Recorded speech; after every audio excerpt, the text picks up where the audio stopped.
Bon, bonjour mesdames. Alors on se trouve donc CM19 au 4 rue de Thionville pour ceux qui nous regardent et qui veulent nous rejoindre. Au 4 rue de Thionville dans le 19e arrondissement de Paris. Voilà, vous êtes invités à pouvoir venir dans les cours qui démarrent de 10h à 14h. Baruch Hashem. Alors, dans la paracha de Yitro, on nous parle évidemment de comment vous dire, de la teshuva qu'a faite Yitro, puisque Yitro était Cohen Midian. Et lorsqu'il a entendu l'ouverture de la mer Rouge et la guerre contre Amalek, ça l'a révolutionné et il a fait teshuva. Et donc il va retrouver Moshe Rabbeinu qui se trouve dans le désert, sur le mont Sinaï.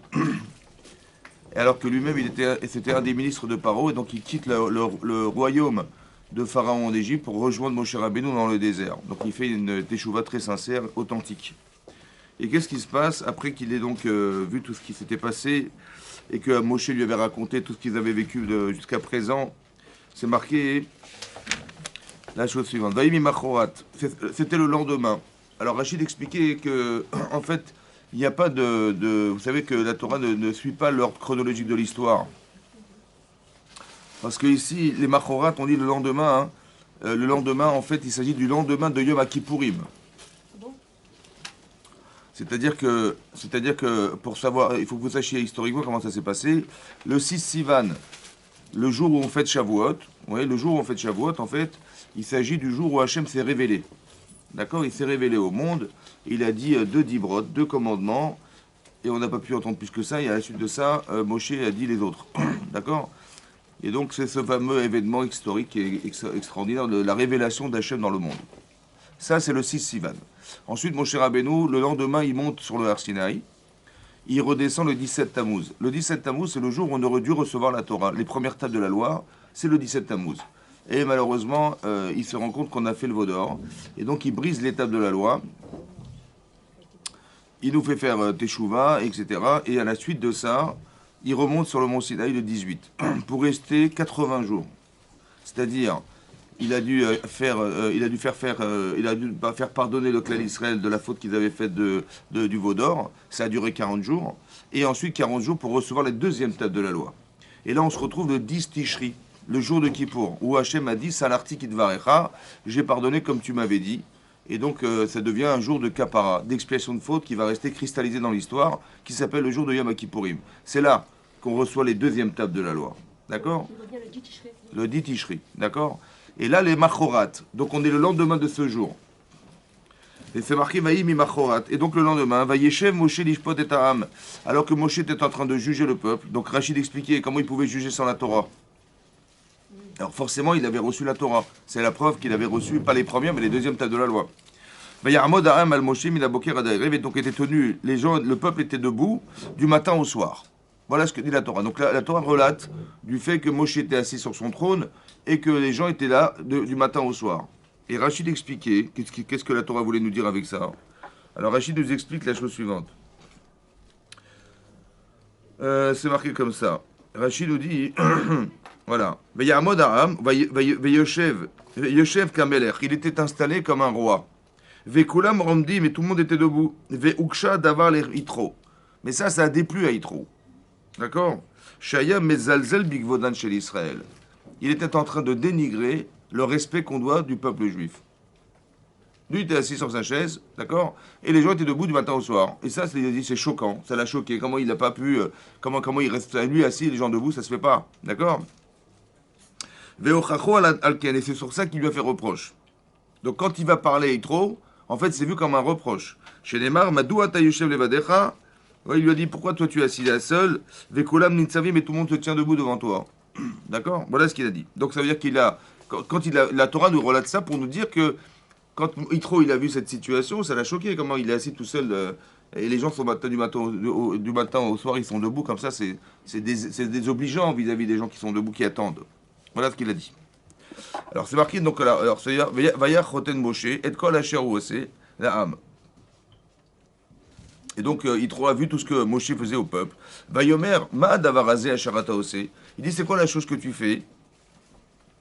Voilà, madou atayushev levadecha vekolam nitsav alecha minaboker adayrev.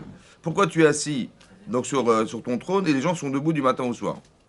Il dit, Ma davar asher ata oseh, qu'est-ce que c'est cette chose que tu fais? Pourquoi tu es assis sur ton trône et les gens sont là du matin au soir debout? Va arriver à Moshe Lechotno, sur ce Moshe va répondre à son beau-père, qui a volé là Aham, l'hydroche Elohim. Parce que les gens viennent réclamer des choses d'Hachem. Qui est la M d'avar, ouais, Baelai, ou alors que quand ils ont des problèmes entre eux, Veshafati Banish ou Benri, où je vais juger entre un homme et son prochain, Veodarti, être ok à Elohim, et Torotav, et donc je vais par ce biais-là leur enseigner les lois irrationnelles et rationnelles. D'accord? Donc il dit, qu'est-ce que tu fais? T'es assis là, il dit, bah, j'enseigne, voilà, j'enseigne la Torah aux gens. Voilà ce qu'il lui dit. Ça va? C'est bien ou pas? Très bien. Va Choten Moshe, et là, l'autre va d'avoir ça, non, c'est pas bien ce que tu fais. Il lui répond en disant, c'est pas bien ce que tu fais. Ça lui dit, voilà, écoutez, j'enseigne la Torah. L'autre, il vient de faire, Yitro vient de faire teshuva la veille, hein. D'accord? Donc il vient, il arrive sur Mont Sinaï, il dit, voilà, je fais teshuva, il dit, super, que la kavod. Après, il dit, qu'est-ce que tu fais? Il dit, bah, je suis, voilà, j'enseigne la Torah aux gens. Il dit, tu sais, c'est pas bien ce que tu fais. Un dialogue de sourds. Alors, il dit, Navol Tibol. Navol Tibol, tu vas t'user, tu vas te flétrir, toi, Vegamam, et aussi le peuple. Azé, Hacherim Mecha qui est avec toi, qui kaved mifra dava, l'outra la levadecha. Ce que tu prends sur toi est trop lourd. Ouais, c'est une charge trop lourde, tu prends sur toi, tu vas jamais y arriver. Donc, un, bah, tu vas t'user la santé, et deux, bah, tu vas faire attendre les gens, parce que les gens sont là, ils ont des questions, les gens, vous savez, ils ont des questions, les gens. Bon, mais si vous étiez là, vous avez une question grave, ouais, mais il faut attendre 10 heures pour avoir la réponse. Vous faites la queue, vous attendez 10 heures. Bon, vous avez des questions, ça va? Vous avez encore des questions après? Hein? Tu vas user le peuple. C'est-à-dire, c'est pas possible. Que les gens, ils attendent du matin au soir, c'est pas possible. Autant que toi, tu prends sur toi une charge qui est trop lourde. Il y a trop de monde. Attache ma bekoli. Il a dit, écoute ma voix. Ouais, il dit, je te conseillerai. Ve Elohim, imach, ve ata, le amul Elohim, ve eveta, ata, eveta dvarim, ele Elohim. Et donc il dit, voilà, je vais te conseiller. Écoute ma voix. C'est bien, il a dit, écoute ma voix. Et je te conseillerai, tu verras que tu vas proposer ça à Hachem, mais il va sûrement accepter. Vizarta et M et Tachukim, mais tu leur feras faire attention aux lois irrationnelles, au Torah, et à toutes les lois rationnelles, les lois compréhensibles. Veodarta la M et Talderer et aussi tu leur enseigneras, leur feras savoir la façon de se déplacer dans ces lois. Vetamasser Hachéasun et aussi les actes qu'ils vont devoir faire. Vata Techaze Mikola, mais tu verras parmi me peuple, Anche Chaïl, les gens vertueux. Qu'est-ce qu'on appelle les gens vertueux? Hein? Des tzadikim. Rachid est riche. Des gens riches. Pourquoi? Parce que c'est des gens qui n'auront pas, qui vont objectivement se sentir non redevables vis-à-vis des autres. S'ils sont pauvres, ils disent, ah, il m'a aidé, je vais intervenir en sa faveur, etc. Vous dites, non, non, il faut dire que ce soit indépendant, riche. Ça veut dire des gens qui dépendent de personne. Comme ça, c'est ça, Anshe Chaïl. Des gens vertueux, c'est des gens qui ne dépendent de personne, financièrement. Ça veut dire qu'ils ne vont pas tronquer la loi, vous avez compris, au détriment de ceux qui vont être jugés. Ensuite, c'est marqué, donc, Anche Chaïl. Ensuite, c'est marqué Yire Elohim, qui craignent Hachem. Oui, Anche Emet, des gens vrais. C'est quoi des gens vrais? Hein? Honnête, intellectuellement honnête. Honnête. Oui. Alors, Rashi, qu'est-ce que dit Rashi là-dessus? Rashi dit Anche Emet. Elou Bale Aftacha. Des gens qui promettent et qui réalisent ce qu'ils disent. Ah, c'est dingue, hein? Ouais, Shari Keda, il est mort al divrem. Chez Allié des Ken, Yo divrem Nishmaim. Si des gens, ils vous disent une fois une chose, une fois son contraire, une chose et son contraire, on n'en tient pas compte. Ça va, on les écoute pas, ces gens-là. Donc, c'est des gens qui disent et qui promettent et qui réalisent leurs promesses. Des gens sur qui on peut faire confiance. C'est ça, des gens émettent. C'est marrant, hein? C'est pas des gens qui pensent émettent. C'est qui, tout ce qu'ils vous disent, ça va se réaliser. Et ils le font. Ça va? Vous pouvez leur faire confiance. Sonné Batsa, des gens qui haïssent l'argent. C'est quoi des gens qui haïssent l'argent? Qui haïssent l'argent. Bénéfice. C'est quoi bénéfice? Ben et fils. Ben et fils. D'accord? C'est ça. Bah, vous rigolez, mais c'est très sérieux. Alors, sonner Batsa, c'est quoi dire quoi, il a l'argent? C'est quoi, il a l'argent? Le matériel, ça veut dire qu'il faut vivre comme des. Mais on nous dit qu'ils sont riches, après on dit il ne faut pas aimer l'argent, il faudrait savoir. Hein? Alors, on dit ce que dit Rashi. Soni met mamonam, ils haïssent leur argent, bedin. Oui, qui aïd amrina bechol daine de mafka mamona mine bedina lo dainale.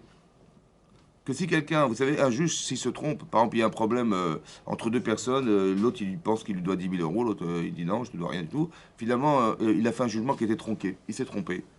Ouais, et donc l'autre il a perdu 10 000. Qui c'est qui paye les 10 000 maintenant?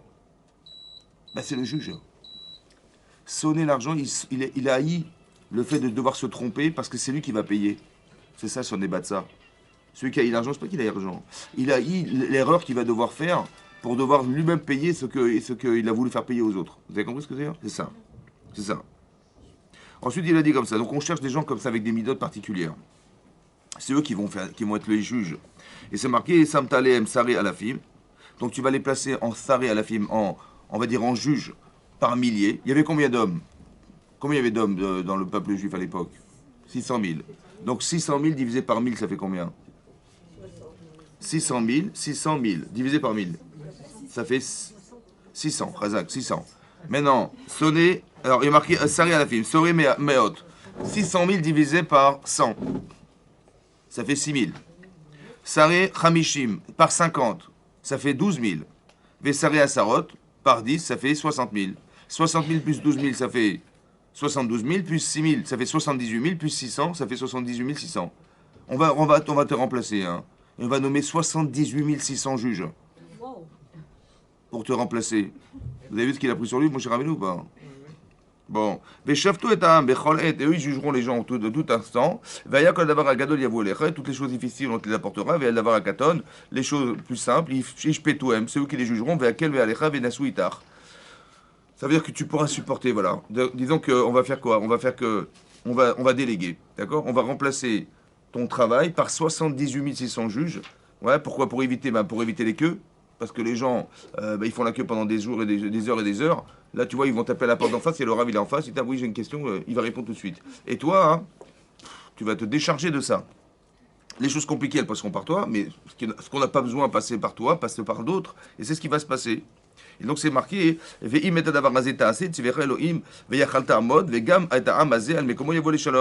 si tu fais ce que je te dis, et tu vas, Hachem t'ordonnera ça, et donc toi tu pourras te tenir, tu vas garder ta santé, et à part ça, les gens resteront, comment dire, et Kolaram, al Mekomo Yavo Beshalom, à l'endroit où il se trouve, il viendra Beshalom. Ça veut dire avec la certitude et la capacité à pouvoir poser des questions lorsqu'il en a vraiment besoin. Vaishma Moshe l'école Chotno. Et c'est marqué que Moshe, il a écouté la voix de son beau-père. Vayaas Kolasher Amar, il a fait tout ce qu'il avait dit. Voilà ce qui est marqué dans le texte. Vous avez compris? Voilà. Alors on va y réfléchir ensemble. Qu'est-ce que la Torah voulait nous apprendre ici? Au départ, c'est marqué que Yitro, il a vu Moshe s'installer sur son trône et il a trouvé ça désobligeant. Ça se fait pas ce que fait Moshe Rabbeinu. D'accord? Il lui dit, mais qu'est-ce que tu fais? Ouais, qu'est-ce que tu fais? Madoua Ataye Shem Levadecha. Pourquoi tu es assis seul sur ton trône et les gens ils sont là du matin au soir debout? Bon, il a dit ça. Vous avez compris vous avez entendu ce qu'il a dit? Est-ce que vous avez compris ce qu'il a dit? Qu'est-ce qu'il a voulu dire? Donc Rachid nous explique. Il a dit mais je comprends. Mais comment tu oses t'asseoir comme ça debout? Tu es assis et les gens sont debout devant toi. C'est ça qu'il a dit, ouais. Il dit qu'est-ce que tu fais? Pourquoi tu es assis sur ton trône et les gens sont matin au soir debout? Qu'est-ce qu'il répond, mon cher Rabbeinu? Il dit, ben voilà, ils me posent des questions, ils ont des problèmes, voilà, ben je viens répondre à leurs problèmes. C'était ça la question? Non. Qu'est-ce qu'il a entendu, Moshe? Qu'est-ce que tu fais? Il a entendu les mots. Il a entendu, qu'est-ce que tu fais dans ta vie? Hein, qu'est-ce que tu fais dans ta vie? Moi, je suis plombier, toi, t'es quoi? Ben moi, je réponds aux questions des gens. Mais c'est pas ça la question. Il a dit, qu'est-ce que tu fais assis? C'est ça qu'il a dit, ouais. Et lui, il a compris, ça veut dire qu'il a dit des mots. Ça va? Il y a ce qu'on appelle le dibour, les mots, et il y a ce qu'on appelle le kol. Écoute ma voix, je vais te conseiller, ça va? Écoute ma voix, c'est quoi écoute ma voix? N'écoute pas ce que je te dis, hein. Écoute ce que j'aurais voulu te dire. Le kol, la voix, ce qu'on appelle la voix dans la Torah, c'est ce qu'Yitro il avait voulu dire. Seulement, Moshe Rabbeinu, il a cru qu'il avait dit, mais qu'est-ce que tu fais dans ta vie? Et il lui répond, ben voilà, je réponds aux questions, ça va? Maintenant, mettez-vous dans la tête de Moshe Rabbeinu. Donc vous lui répondez à Yitro, bah écoutez, bah, c'est simple, voilà les gens, ils ont des questions, je réponds, et à part ça, quand il y a des conflits entre eux, bah, je les solutionne. Maintenant, vous êtes mon cher Rabbeinu, et votre beau-père, il vous dit, Lotov, c'est pas bien ce que tu fais. Lui, pourquoi il dit Lotov, Yitro? Parce que le fait d'être assis et les gens debout, ça se fait pas. Et lui, il a compris, ce que tu enseignes la Torah, ça se fait pas. Vous avez compris ou pas? C'est un dialogue de sourds ici, on se comprend. Comment? Mais en quoi ça le gêne, puisqu'il va instruire les gens toute la journée, donc c'est... Alors je vais vous expliquer en quoi ça... C'est normal qu'il soit assis. J'ai compris, mais c'est vrai. Mais que lui soit assis et que les gens soient debout. C'est-à-dire, tu ne souffres pas de ce que les gens souffrent à t'attendre comme ça va? Tout va bien? C'est ça qu'il est en train de dire. Madoua, toi, tu es bien assis sur ton siège, ouais, il est en cuir, c'est bien, super. Chazak Ovalo. Mais c'est pas ça la question. La question c'est comment tu peux supporter de les voir comme ça. Toi, pour toi-même, tu t'es installé sur un siège. Mais tu les vois debout. Bah, propose des sièges. On ne sait pas. Ou fais quelque chose qui fasse que peut-être qu'il y a un problème de fonctionnement. C'est ça qu'il est en train d'expliquer. Madou atayoshem levadecha. Pourquoi tu es assis? Tu es en souffrance personnelle de te savoir debout, donc tu t'assois, mais les gens que tu les vois debout, ça ne te dérange pas. Ça va? Maintenant, juste que vous avez compris? On ne s'est pas compris. Ça veut dire qu'il y a un... Pas de la même chose. On parle pas. Voilà. L'un il dit un mot, il dit toi tu es assis, et l'autre il dit mais pourquoi tu t'assois? Ben il dit parce que je suis le roi, je suis le roi, je m'assois, c'est normal, et les gens attendent. D'accord? Maintenant il lui dit mais ça se fait pas ce que tu fais. Et qu'est-ce que vous allez comprendre de ça? Moi je suis ça, je me vexe. Hein. Il est temps que. Attendez, tu t'es pris. En plus venant de mon beau-père. Ma belle-mère, non, mon beau-père, ouais, mon beau-père il me dit ça.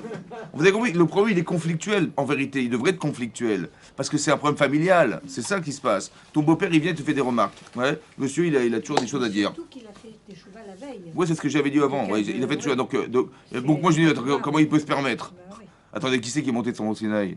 C'est lui ou c'est moi? C'est ça. Donc il faut qu'il arrête un peu, il va se calmer, ça va? Et donc voilà ce que j'aurais dit. Moi, j'aurais dit, mais attends, il se prend pour qui celui-là? En vérité, j'ai rien compris ce qu'il a dit, mais j'ai cru qu'il avait dit ça. Ouais, et je suis cuit. Il a cru. Maintenant, qu'est-ce qui va se passer? En fait, voilà, il y a un problème conflictuel. Mais il faut avoir des midotes hein, pour... Voilà.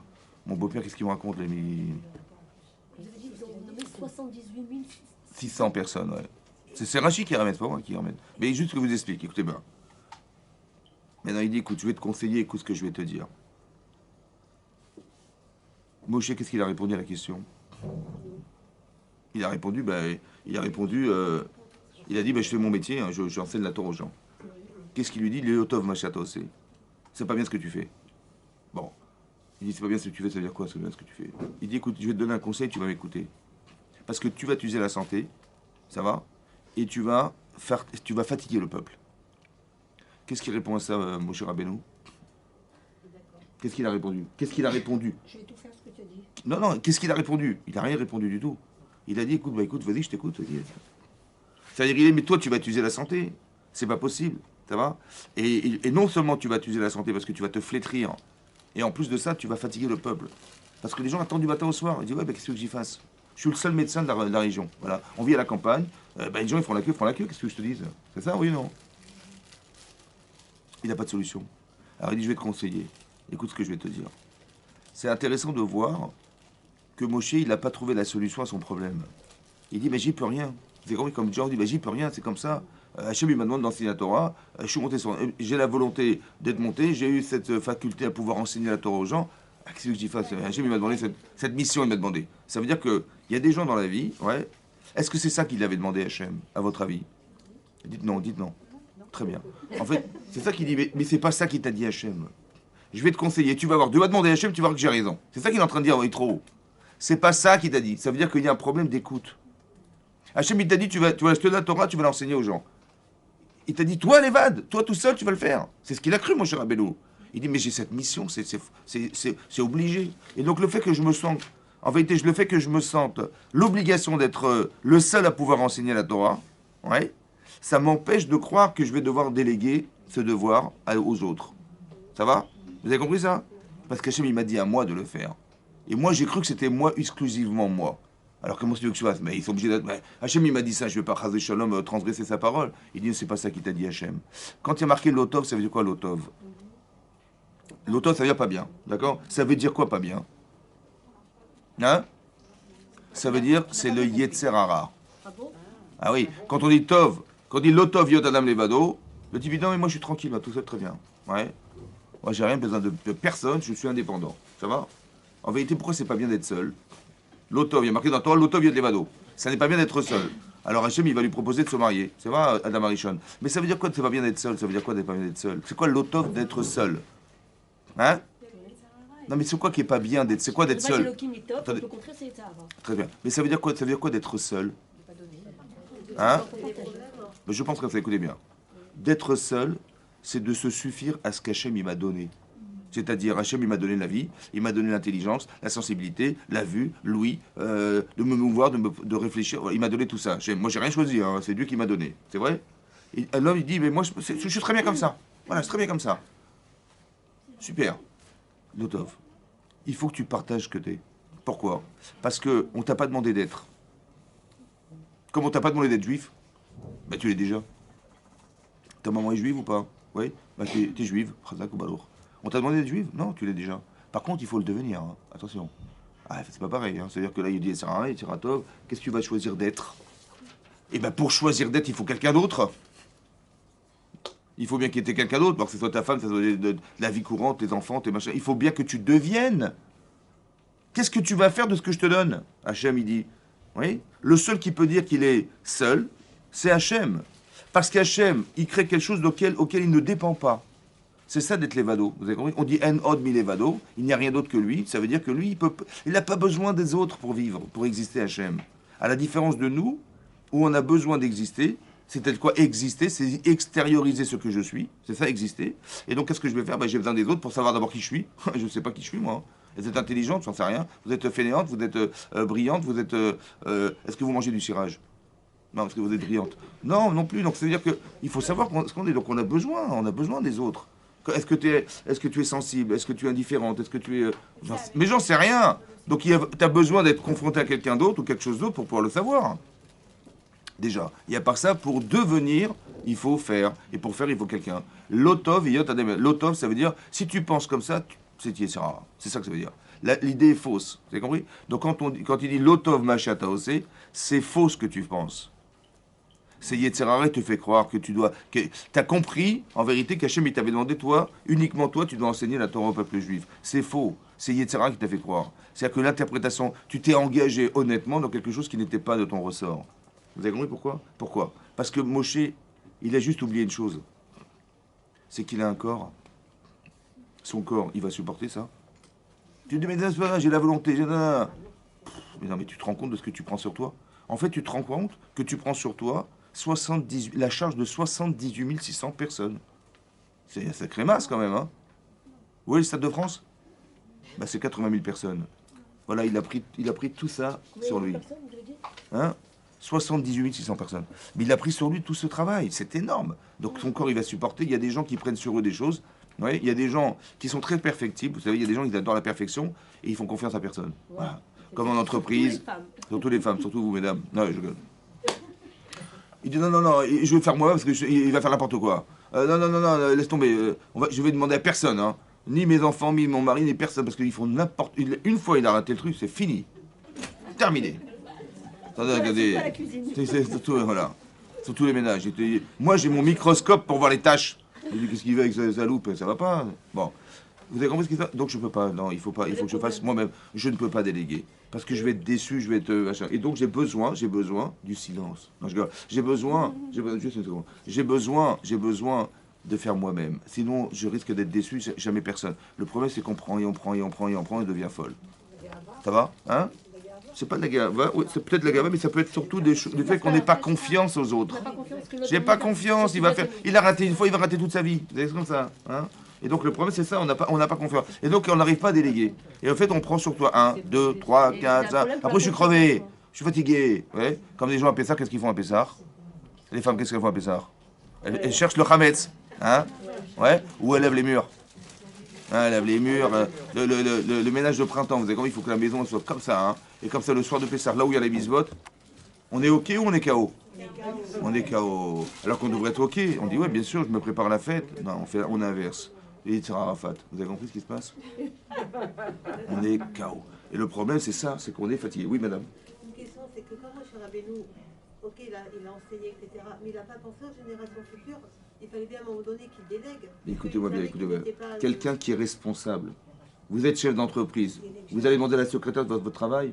Non, il se sent responsable. Le problème, c'est qu'on peut déléguer la responsabilité. Lui, il se sent tellement responsable. C'est ça que je vais vous dire. Après, je vous expliquerai, parce que je ne peux pas me couper comme ça. Mais vous avez compris ça? Quand quelqu'un il prend sur lui, vous êtes père de famille, vous êtes mère de famille, vous avez demandé à vos voisines de vous occuper de vos enfants? Hein? Non, c'est ce qu'il pense lui aussi pareil. C'est moi, il m'a dit à moi, Hachem. C'est moi qui prends sur moi, c'est moi qui m'engage. Le problème, c'est qu'il y a deux conséquences. Un, il va s'user la santé. Il y a des gens qui tombent dans ce panneau. Hein. Il y a des gens qui tombent dans ce panneau. C'est grave. Parce que les gens... Hein? Je parle pas... Non, je dis pas ce qu'on doit faire. Je dis ce que malheureusement on peut faire. Ça veut dire qu'il y a des gens, vous êtes à la maison. Bon, vous revenez du travail, vous êtes à la maison. Vous faites la cuisine, les enfants vous réclament, machin, les devoirs, les machins. Et votre mari, il est sur le canapé. Non, je parle pas du vôtre, hein, je parle de toutes les autres. Me dit, mais je crois pas, oh, tu vois pas que je suis en train de... Tu veux pas m'aider? Mais tu m'as rien dit. Si tu me dis, mais il n'y a pas de problème, je suis là, mais tu m'as rien dit, donc je croyais que tu allais te débrouiller toute seule. Vous avez compris ou pas? Hein? Non, mais ça non, c'est pas tout à fait. C'est à peu près. Mais pourquoi c'est comme ça? Vous savez pourquoi c'est comme ça? Parce que l'homme a été créé de la terre. Quand c'est marqué dans la Torah, vous savez, qu'est-ce qu'on a besoin de savoir comment Hachem il a créé l'homme? À quoi ça vous sert? Il a été créé de la terre. C'est quoi la terre? On se repose sur la terre. Ouais. Par contre, la femme, elle a été créée. Non, il n'y a pas de côte, hein. La côte d'Azur, non. Le côte, est-ce que la femme, elle se savait associée à l'homme? Au départ, elle se savait, elle? Est-ce que lui, il savait qu'il avait une femme dans le dos? Non, il savait pas. Il savait pas. Il savait pas, la preuve, sa preuve, c'est que quand Hachem, il a dit, l'auto vient à... Attends, juste avant que je m'énerve. Il a dit comme ça, Hachem, il a dit comme ça. Ça n'est pas bien que l'homme soit seul. Qu'est-ce que je vais faire? Il va créer une femme. Mais qu'est-ce qu'il a fait avant? Mais il en avait une Attendez, avant de créer la femme, avant de lui proposer sa femme, qu'est-ce qu'il a fait? Il a dit, je vais lui demander de nommer les animaux. C'est comme ça que c'est marqué dans la Torah. Attendez, il a dit, ouais, tiens, il y a un cheval et sa jument, il y a un taureau et sa vache, etc. Il dit, c'est marrant, ils ont tous une femelle. Et il est où mon zoug à moi? Il est où ma femelle? Il l'avait ou pas dans le dos? Mais il ne le savait pas, il n'avait pas conscience. Qu'est-ce qu'il fait Hachem? Tout de suite, tac, direct, il l'a endormi. Tardema, c'est-à-dire qu'il l'a endormi, ouais. Et il lui a retiré il a détaché la partie féminine et il lui a mis devant lui. Maintenant, lui, il savait, il était conscient qu'il avait du féminin ou pas? Mais est-ce qu'elle était consciente, elle, madame, qu'elle était la féminin de son mari? Ben évidemment. Donc ça veut dire qu'il y a une notion de... Une femme, elle se sent associée. L'homme, il dort. On est obligé de le réveiller pour lui dire, tu vois, c'est elle, ta femme. Vous avez compris ou pas? Il dit, mais je ne savais pas. Il ne savait même pas qu'elle était là. Vous avez compris ce que je veux dire? Il a pris cette femme-là de Adam entièrement ou il lui a pris un morceau, il lui a ajouté après un morceau, l'entrecôte.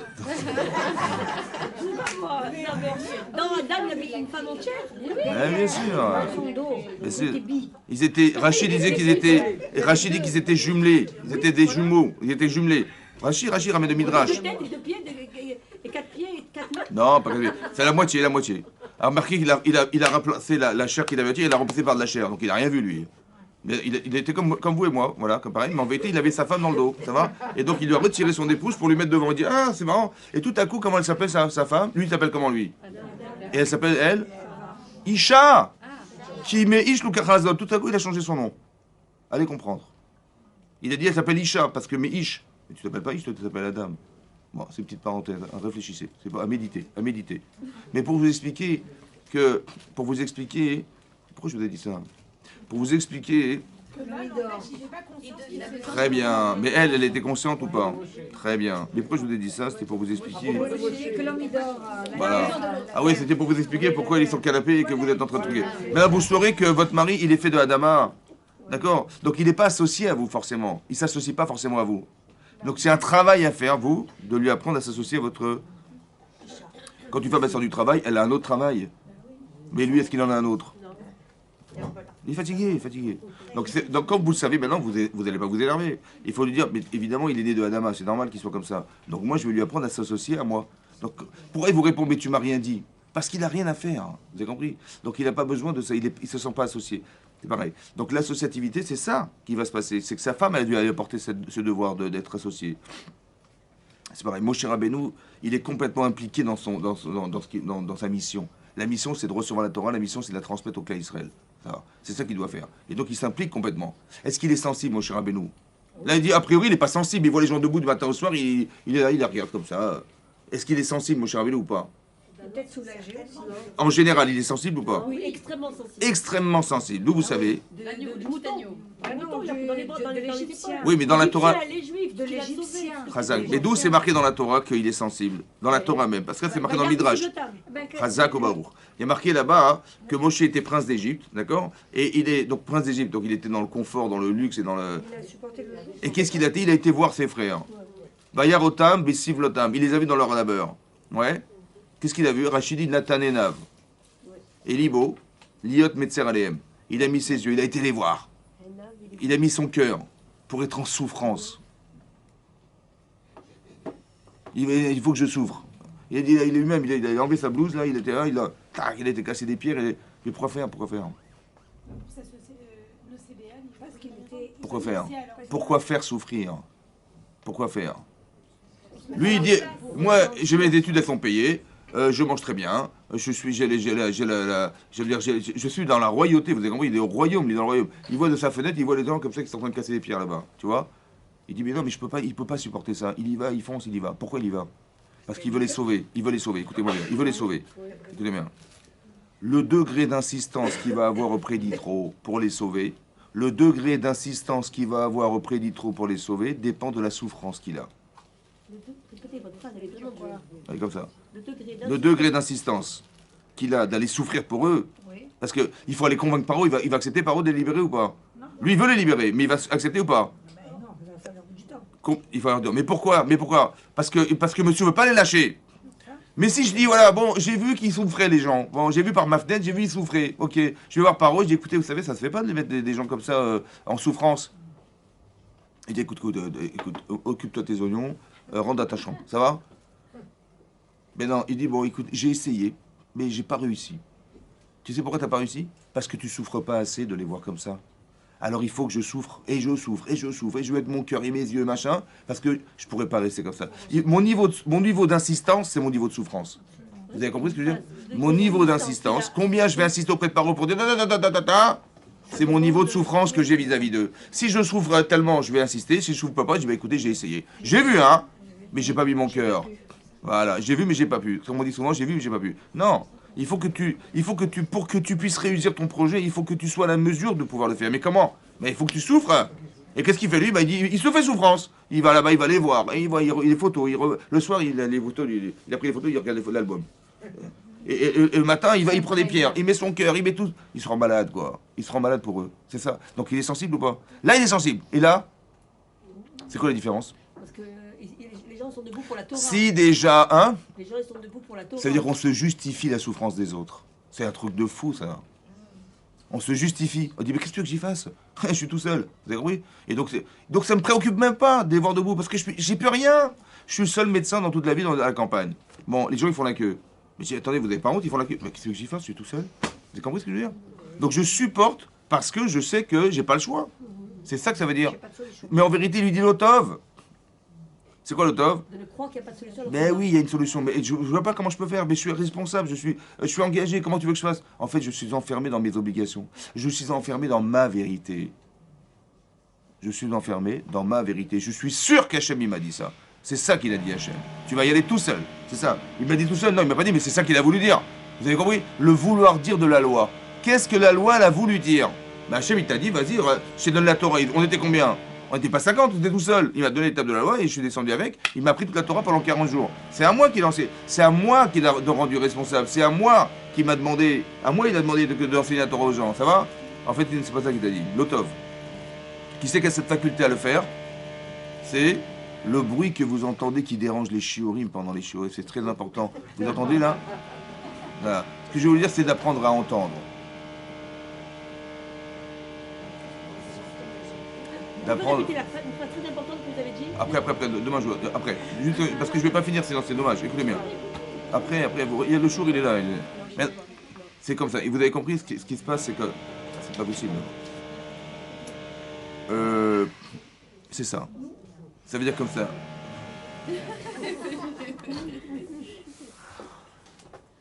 D'arriver à pouvoir être capable d'entendre.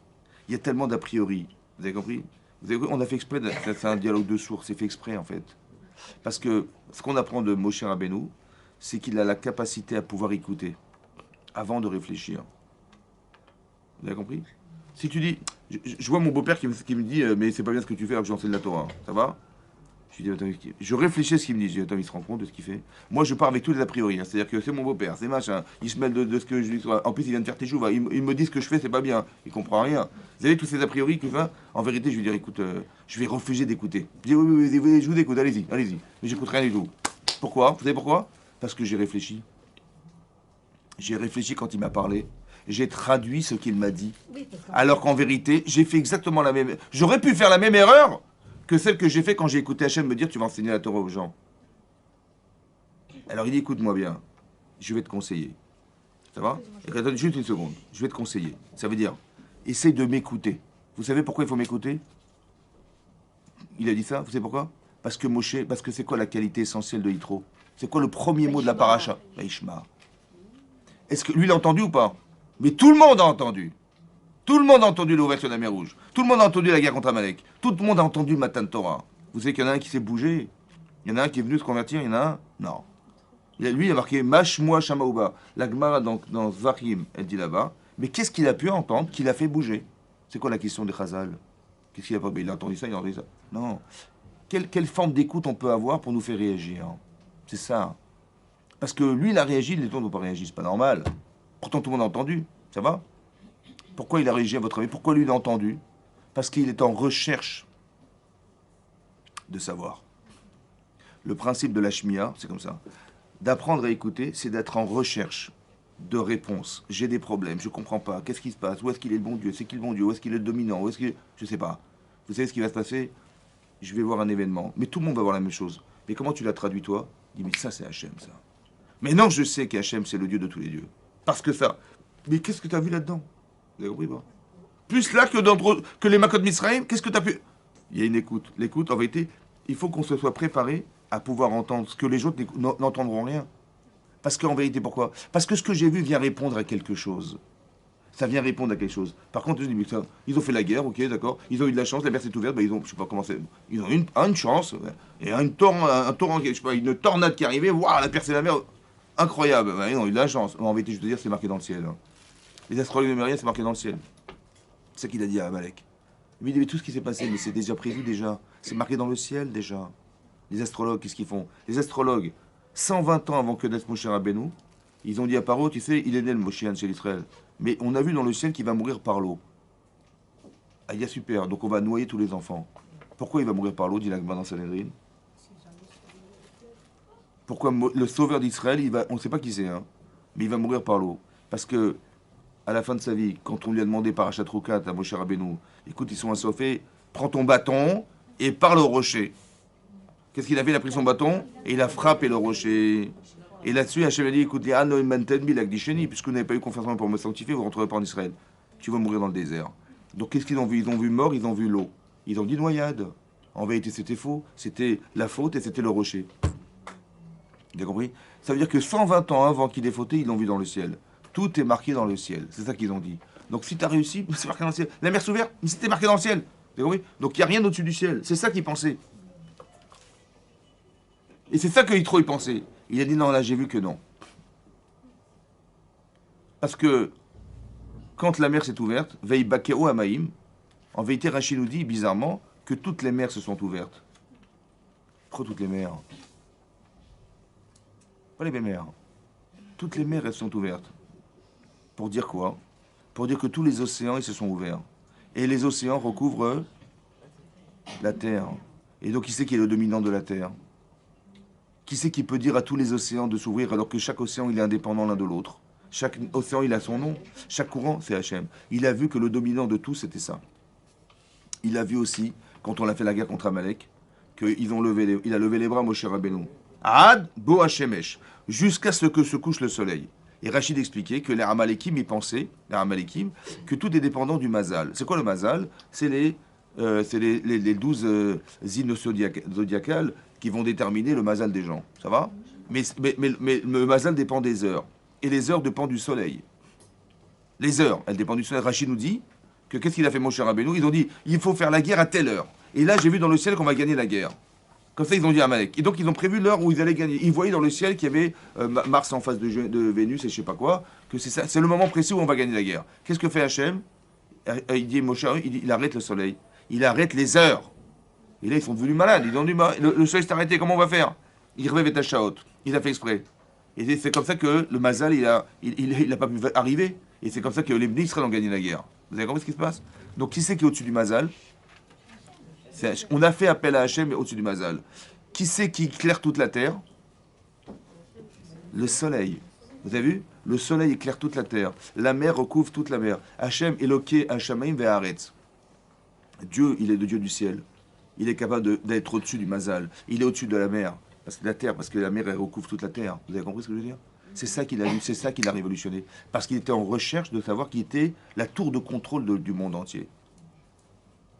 C'est ça qu'il est. Il a trouvé une réponse, c'était ça. Mais les gens qui n'ont pas réfléchi, ils n'ont pas vu la réponse. Ça va? Il dit, écoute, moi je suis capable d'écouter, d'avoir une écoute particulière. Et alors, écoute ce que je vais te dire. Essaye d'entendre ce que je te dis. C'est ça qu'il a dit. Ça veut dire qu'il faut avoir une capacité d'éteindre son cerveau pour écouter les gens. Mais non que tu as entendu, alors tu peux réfléchir. Ça veut dire qu'avant d'apprendre à réfléchir, il faut apprendre à écouter.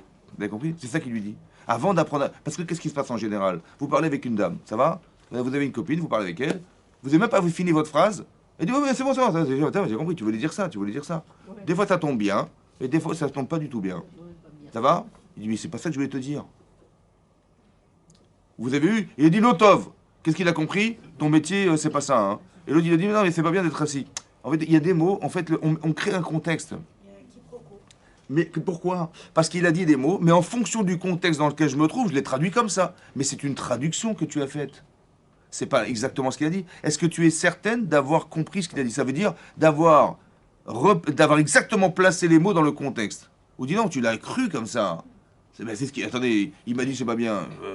J'ai pas compris. Je vais me vexer, vous avez compris ce qui se passe? Le problème, c'est qu'on n'est pas dans le même contexte. Lui, dans le contexte de se dire, mais attends, moi je te vois de l'extérieur et je vois que ça va pas. Et toi, tu es de l'intérieur, tu vois pas ce qui se passe à l'extérieur. Tu n'as pas la capacité de projection de voir que tu es assis tout seul et les gens sont debout du matin au soir. Ou même si tu le vois, tu le justifies. Mais c'est pas ça qu'il faut faire. C'est très important que vous compreniez ça. Quand il y a marqué dans les Pirkei Avot, au Ev et Atochachot, il faut aimer les reproches. Pourquoi? Parce que quand je suis en recherche de vérité, des fois je peux me tromper dans la vie. Ça va? Parce que je suis parti pris dans mes choix. C'est vrai? Mais s'il y a quelqu'un qui est dehors et qui peut me dire ce qui ne va pas chez moi, mais je serais très heureuse de le savoir. Parce qu'elle a un regard objectif que je n'ai pas. Vous avez compris ou pas? Alors qu'en général, c'est l'inverse. De quoi je me mêle? Est-ce que moi je t'envoie des mails, moi? Non. Alors, non, de quoi je me mêle? C'est-à-dire... Non, mais vous avez compris ce qui se passe? Ça veut dire qu'il a l'écoute, d'apprendre à écouter les autres, c'est d'apprendre à savoir que j'ai plus à gagner de savoir ce que les gens voient de moi que moi, des fois que je me trompe et je peux... C'est ça la capacité. Vous avez compris? Voilà. Mais c'est cette écoute qu'il a, Moshe Rabbeinu. Il cherche la vérité. Il cherche pas à défendre sa vérité, mais à défendre la vérité. C'est pas pareil. Ça va? Quand quelqu'un il vous envoie balader, c'est parce qu'il attend. Si c'est pour me dire des vérités qui me gênent et qui me blessent, tu te les gardes. Ça va? Non, c'est pas ça que je voulais te dire. Je voulais te dire, vous savez, mal le prendre, c'est ça l'otov. C'est mal prendre le reproche. C'est ça qu'il a fait. Ouais. Maintenant, il y a un dialogue de sourds, la capacité à se dire, mais peut-être que je me suis trompé. Quand il me dit l'otov, attends, c'est vexant ce qu'il est en train de dire. Mais comme je suis en recherche de vérité, donc j'ai une écoute qui me permet. Je suis dans un terrain où je peux me permettre d'entendre parce que, et peut-être que je me suis trompé. En plus, dans un paradoxe incroyable, Moshe Rabbeinu, c'est l'homme qui est sorti, qui est monté sur Mont Sinaï, qui descend la Torah, donc il a la vérité. Et monsieur, il vient de découvrir cette vérité. On n'a rien à voir tous les deux. Vous avez compris? Donc dans le contexte de Moshe Rabbeinu, il a toutes les raisons de dire je refuse d'entendre. On est dans des extrémités. Vous avez compris? C'est ça, les extrémités. C'est comme le Rav et le Talmud qui vient de faire Teshuvah. Et l'autre, alors que le Rav, c'est lui qui enseigne toute la Torah, et l'autre, il est là, il va faire des reproches au Rav. C'est un peu pareil. C'est-à-dire que quelle capacité d'humilité et d'écoute il faut avoir?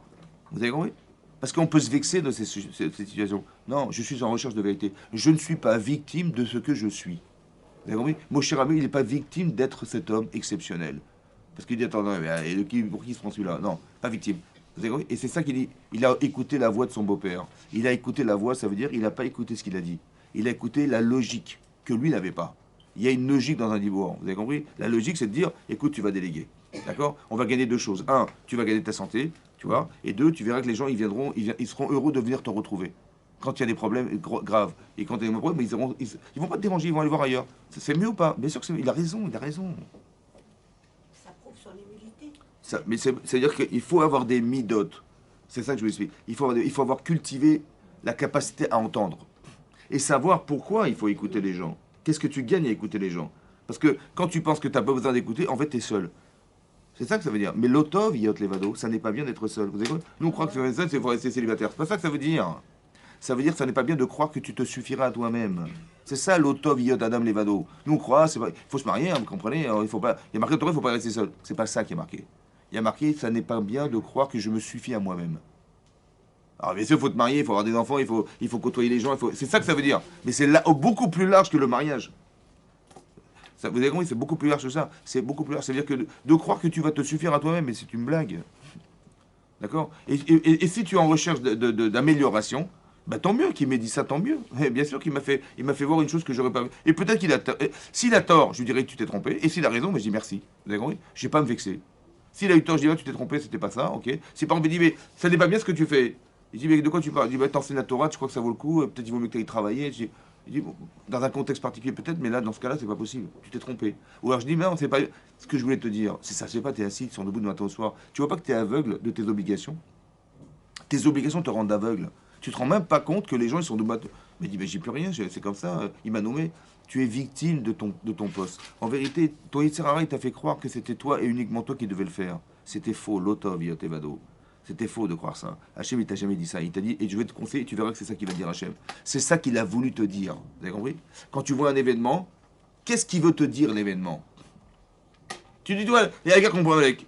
Qu'est-ce que ça veut dire? Qu'est-ce que ça veut dire? Tu vois la mer rouge qui s'ouvre. Qu'est-ce que ça veut dire? Tu y as marqué dans la Torah, Veyaminu Bachem ou Moshe Avdo. Ils ont cru en Moshe Rabbeinu après avoir vu les Égyptiens mourir. Qu'est-ce que ça veut dire? Quoi, avant, ils n'étaient pas minimes. Ils ne croyaient pas en Dieu avant. Bien sûr, ils croyaient en Dieu. C'est quoi Veyaminu Bachem? Je dis tout à ce moment-là, ils ont cru en Dieu. Vous avez compris? Qu'est-ce que ça veut dire? Donc tu te questionnes, tu t'interroges et tu attends des réponses. Qu'est-ce que ça veut dire? Hein? C'est comme ça, il faut croire en Dieu. Non, je rigole.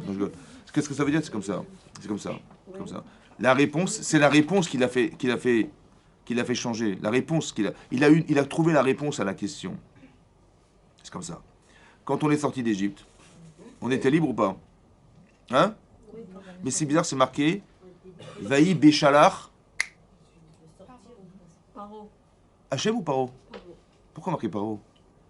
Vaï Béchalach Paro. C'est Paro qui nous a sortis d'Égypte. Mais non, c'est pas lui. C'est bizarre la phrase, non? Vaï Béchalach Paro. Mais non, Vaï Béchalach Hachem. Est-ce qu'ils étaient libres? Chazak. Ils étaient libres physiquement, il n'y avait plus de chaîne aux pieds. Mais en vérité, il y avait encore l'ombre de Paro qui nous suivait. En fait, on ne s'est pas sauvés comme des hommes libres, on s'est sauvés comme des esclaves. Hachem, il ne veut pas de ça. Parce qu'il faut que tu acceptes la Torah. Il ne faut pas que tu sois assujetti. Alors qu'est-ce qu'il fait Hachem? Il va faire venir Paro. Et il va le faire entrer dans la mer Rouge. Et il va renverser la mer Rouge sur eux, ils vont se noyer. Et là, quand on a vu Met al Sefatayam, ça y est, on est libre. Vous avez compris pas? C'était ça la solution. En vérité, à quoi ça vient répondre la Kriyat Yam Souf? Ça vient répondre aussi à ça. À libérer psychologiquement les Israël d'un Sherwood, d'être prisonnier, pas dans son corps. Il n'y a plus de chaîne, il n'y a plus rien. Dans sa tête. On est prisonnier dans sa tête. Vous avez compris? Quand tu lui dis, c'est pas bien ce que tu fais, mon cher Rabbeinu. Tu sais quoi? Tu es prisonnier dans ta tête. Tu crois qu'il n'y a que toi qui peux faire de. En vérité, le Tsarari t'a emprisonné. Vous avez compris? Il faut te casser les chaînes de ta tête. Alors je vais te dire ce qu'il faut faire. Si tu dispatches et tu vas gagner, que ça va se soulever, c'est ça faire le shalom. Faire le shalom, c'est trouver des solutions qui mettent de l'ordre dans une situation complexe. C'est ça le shalom. Et donc, qu'est-ce qui se passe? Il dit, tu vois bien que c'est pas agréable pour ceux qui attendent. Et pour toi qui est là et qui tu les vois comme ça, tu dis, mais j'ai pas le choix. Donc, mais c'est pas agréable de savoir que tu n'as pas le choix. Alors, qu'est-ce qu'il faut faire? Mais je sais pas. Il dit, bah, écoute, on va faire comme ça, on va déléguer. Et tu vas te rendre compte que c'était ça qui était logique. C'est ça qu'il fallait que tu fasses. C'est ça qu'Hachem, il t'a dit. Toi, tu as cru qu'il t'avait dit, enseigne la Torah. Il t'a pas dit ça, Hachem. Il t'a dit, bien sûr, mais toi, les choses compliquées. Mais les choses qu'on peut. Dites-moi, on fait quoi sur une pomme comme bracha? Mon cher Rabbeinu, pareil, c'est bon. Attends, ça va, on n'a pas besoin de toi pour ça. On peut nommer d'autres personnes. Vous avez compris ce que je veux dire? Donc et ça va te libérer du temps et ça va permettre aux gens de ne pas faire la queue, de ne pas attendre. Qui les a formés, ces personnes? Bah, c'est lui, c'est Moshe. Après Moshe, Aaron, etc. Il a enseigné la Torah combien de fois, mon cher Rabbeinu? 4 fois. Il a entendu d'Hachem, il a dit à Aaron, il a dit au Skenim, Yoshua, Skenim, etc. Donc ça a été fait 4 fois. Mais chacun, il répétait après à l'autre, etc. Ça s'est dispatché. Mais c'est-à-dire qu'après, on a formé des gens. Oui. Mais ce que je veux dire, il dit, il faut former. Tu dis, il faut faire des écoles, il faut faire des yeshivot, il faut faire tout ça. C'est obligatoire, parce que ces gens-là que tu formes, ce sont les futurs rabbanim. Donc tu es toute seule, mais après tu vas former, je sais pas moi, sur une année, tu vas former, je sais pas moi, sur 5 ans, 10 ans. Quelqu'un qui étudie au collège. Quelqu'un qui fait médecine, ça prend combien d'années médecine? Hein? Ça 7 ans, ça fait longtemps que non. C'est 8 ans, spécialisé, c'est 10 ans. Pour former un spécialiste, c'est 10 ans. Et former un RAF, c'est combien? 15 ans. Au moins 15 ans. Ouais, au moins 15 ans. C'est-à-dire que c'est long, c'est long. Mais dans 15 ans, il y a un RAF, il va sortir ici, après il va former des gens, et ces gens, ils vont former des gens, et ce RAF va former d'autres RAF, etc. Mais c'est comme ça que ça marche. D'accord? Pourquoi? Parce que d'être seul, c'est impossible. Ce que tu fais, après chacun sa spécificité, sa spécialité. C'est comme dans les métiers, il y a des spécialistes, et chacun il a une spécificité. Mais c'est-à-dire que c'est fondamental de former, c'est comme ça. Et après, ça va déléguer, et tu verras que... Et c'est comme ça que la Torah se multiplie, elle se répand. Alors que si tu es seul, bah, tu vas te concentrer sur... Ça va? C'est comme... comment il s'appelle? Est-ce que Avraham Avinu, est-ce qu'il avait Internet? Il avait mieux qu'Internet. Il n'avait pas Internet. Mais qu'est-ce qu'il a fait? Ouais. Comment il a fait savoir aux gens que Hachem existe? Bah, il était tout seul. Oui, ça va. Hein? Combien tu peux avoir d'élèves? Combien? Combien? Hein? Et lui, ce qu'il voulait faire, c'était faire connaître la Hachem dans le monde entier. Ouais. Il a demandé à son dentiste. Est-ce que je serais capable, à son dentiste, hein, de faire capable de faire connaître Hachem dans le monde entier? Monde entier. Monde entier. Et il a demandé comme ça. Il a dit, écoute, ça dépend de tes dents. Ça dépend. Mais si tu mets une couronne sur ta tête, c'est possible. Et si tu joues au bridge aussi. Bah non. Il a dit comme ça. Mais non, ce qui se passe, c'est ça. Et qu'est-ce qu'il a fait en fait? Quand il a eu son enfant, au bout de 2 ans, marqué, il a fait un Mishté Gadol. Moshe Abraham, il a fait un grand festin. C'est quoi ce grand festin? Ben, il a fait un buffet de 200 mètres de long. C'est ça un grand festin, non? Non. Rachid dit qu'il a invité les grands de ce monde. Il a invité Avimelech, il a invité Paro, il a invité tous les grands de ce monde. Il a dit, vous avez le petit gosse qui est là-bas? Ouais. Oui, oui. Le petit garçon qui court, il a 2 ans là. C'est mon fils. Ouais. Mais tu as quel âge? J'ai 102 ans. Et ma femme 92. Allez dire aux gens que Dieu existe. Donc il a pris, en fait, vous avez compris ce qu'il a fait? Il a pris des pôles comme ça, essentiels, et les gens, ils ont été diffusés l'information. Paro, il a dit à toute l'Égypte, l'autre, il a dit à tout... Vous avez compris ce qu'il a fait? C'est ça comme ça qu'il a fait. Il a communiqué en prenant les têtes. Et après, il dit, oh, ils ont diffusé l'information. Vous savez comment ça marche? C'est ça. Il a su déléguer, il a compris la chorma. Pas dit, ouais, je vais aller en Égypte, je vais faire tout le tour de l'Égypte. Allez, je vais courir partout, je vais pas carder partout des conférences. Non. Il a pas fait, vous avez compris? Il a suffi d'une invitation. Et eux, ils ont après diffusé l'information. Savoir déléguer, c'est fondamental. Mais il faut réfléchir comment tu vas faire. Comment tu vas faire pour faire savoir? Ça se réfléchit, ça va? Et quand je ne sais pas, je demande, je suis à l'écoute des autres. Ouais. Parce que la vérité, je ne la détiens pas forcément. Ou alors, des fois, je peux me tromper. Quand il a dit, choisis des gens vertueux, des gens machin, des gens qui dépendent de personne. Ça veut dire, si je dépends si je suis pauvre et j'ai quelqu'un qui m'a fait une tova, intellectuellement, évidemment, je vais aller être, je vais tendre à pouvoir le gratifier de ce qu'il espère. Parce qu'il m'a fait une tova, je dirai à toi, mais par honnêteté, je vais me tromper. Vous avez compris? Je suis honnête, je suis franc, je suis machin. Des fois, les méthodes qu'on peut avoir, elles sont formidables, mais des fois, elles sont mal utilisées. Il y a des gens, ils vont vous dire, vous savez quoi? Il dit, mais pourquoi tu fais pas de Shabbat, tu fais pas de Teshuvah? Il dit, la Torah, elle est trop belle. Et je sais que je vais faire des erreurs, j'ai pas envie, honnêtement, j'ai pas envie de salir la Torah. Vous avez compris ou pas? Mais bête, hein, il y a des gens qui vous disent ça. Ils disent, non, la Torah, elle est magnifique, extraordinaire. Mais attendez, moi, je vais faire des erreurs. Hachem, il est trop parfait, et moi, je suis trop imparfait. Et Chaz Shalom, je ne veux pas entamer dans la Torah, je ne veux pas entacher la Torah. Non. Je préfère honnêtement. Mais par honnêteté, hein. Mais ils sont sincères, les gens. Hein. Oui, il y en a beaucoup qui pensent ça. Mais ils sont sincères en disant. Exactement.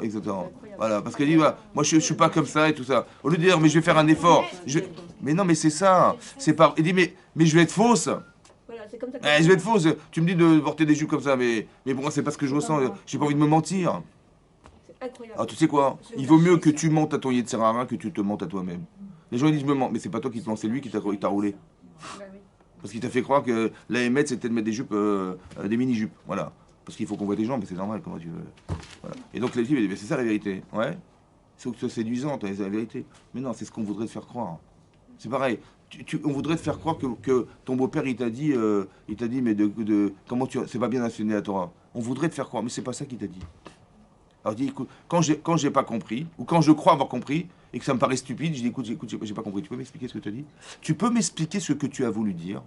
Parce que tel que tu me l'as dit, j'ai pas compris. C'est ça, Vaishma. J'entends. Pas que je dis, mais non, mais j'ai très bien compris, tu dis n'importe quoi. Hein. Non, c'est pas. Vous avez compris? Il dit, écoute, ça me paraît stupide. Alors je voudrais que tu m'expliques en quoi c'est cohérent ce que tu dis.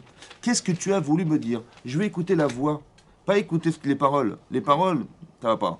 Vous avez compris? Mais la voix, qu'est-ce que tu as voulu me dire? C'est ça qui est important. Quand j'ai pas compris, c'est comme Avram Avinu, sa femme elle lui dit, Garé chez ta Amazot, tu vas te séparer de cette servante et de son enfant. Ça va? Vous êtes Avram, vous entendez ça. Qu'est-ce que vous dites? C'était Rab et Enav. Et c'était mauvais à ses yeux. Ben, c'est normal. Qui c'est qui lui a proposé de l'épouser, Agar? C'est elle. Et maintenant qu'elle a eu Yitzhak, madame, elle vient et me dit sépare-toi d'elle. Ben, évidemment que c'est pas. Surtout que tu connais les bidotes d'Avraham Avinu, tu sais que c'est quelqu'un qui partage sa vie avec les autres. Oui. Donc il a dit j'ai accepté de l'épouser et j'ai eu un enfant avec elle. Je ne vois pas pourquoi je me séparais d'elle et de cet enfant. Je n'ai pas compris ce que tu dis. Rab et Enav. C'était mal à ses yeux. C'est contraire. Mais est-ce qu'il a compris sa femme? Non. Qu'est-ce qu'il lui dit Hachem? Kola. Écoute les paroles ou écoute la voix? Kola. Kola. Coca? Kola. Kola. C'est ça qu'il a dit. Kola, kavod. Kola, kavod. Ouais. Et Kola, kavod, ça veut dire que tu as compris? Mais qu'est-ce qu'il a dit Hachem? Il a dit quoi? N'écoute pas ce qu'elle t'a dit. Hein. Écoute ce qu'elle a voulu te dire. T'as compris? Je n'ai pas compris. Alors demande-lui ce qu'elle a voulu te dire. Et elle va t'expliquer. Vous avez compris?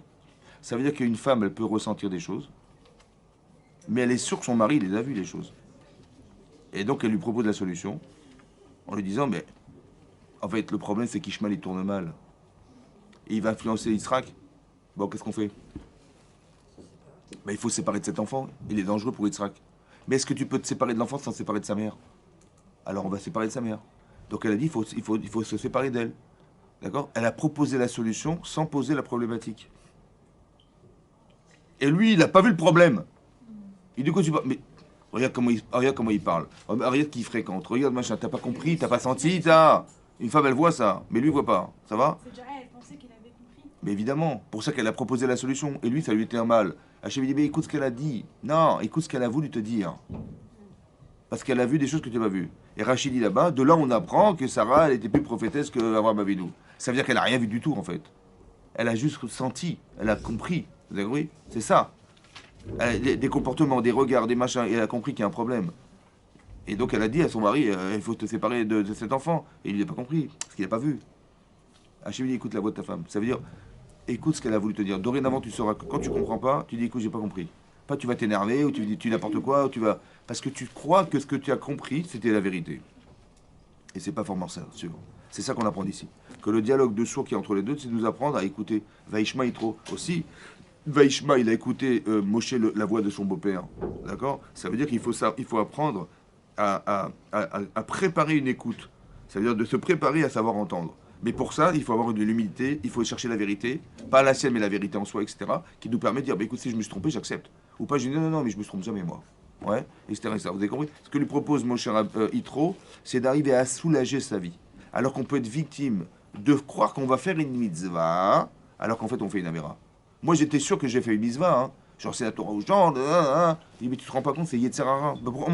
Tu vas t'user la santé. Tu vas vivre jusqu'à 120 ans, mais tu vas vivre 60 ans. Comme il y a des gens, ils se défoncent, après ils n'ont plus de corps. Et là où ils sont intéressants, ils n'ont plus la force. Parce qu'ils se sont fait avoir. Yetzerara. Vous avez compris? Il dit Lotov, fais attention. T'as une neshama, hein, mais t'as un gouffre. T'as une neshama, mais t'as un corps. Mais non, tu vas faire le ménage pendant 3 semaines, un mois avant Pessah, tu fais le ménage comme une folle, ouais. Et après t'es KO. KO. Et t'arrives au CDR, une momie. Ouais. Je dis, mais j'ai pas compris, t'as une misva de la femme, elle a une misva de Vegat Alimitra, une misva de Matzot, une misva... Je suis fatigué, je vais aller dormir, fatigué. Je dis, t'as fait le ménage, Razak ou Baruch, mais en fait, t'as mis la priorité sur ta maison plutôt que la priorité sur tes misvot. Tu dis, mais ton corps, il n'a pas suivi. Tu dis, mais j'étais sûr qu'il fallait... Mais tous les ans, on fait comme ça, nous, depuis que je suis petite, on fait le ménage, on fait le truc. Mais on fait le ménage de Pessah, pas le ménage des printemps et nous, on en profite, vous savez, on pousse les lits, on fout des machins, on fait soi-disant le khamet. Le khamet, c'est rapide, hein. Mais on ne fait pas de khamet. Vous avez compris? Voilà. Chazak ou Baruch, mesdames. Chazak. C'est un super pot.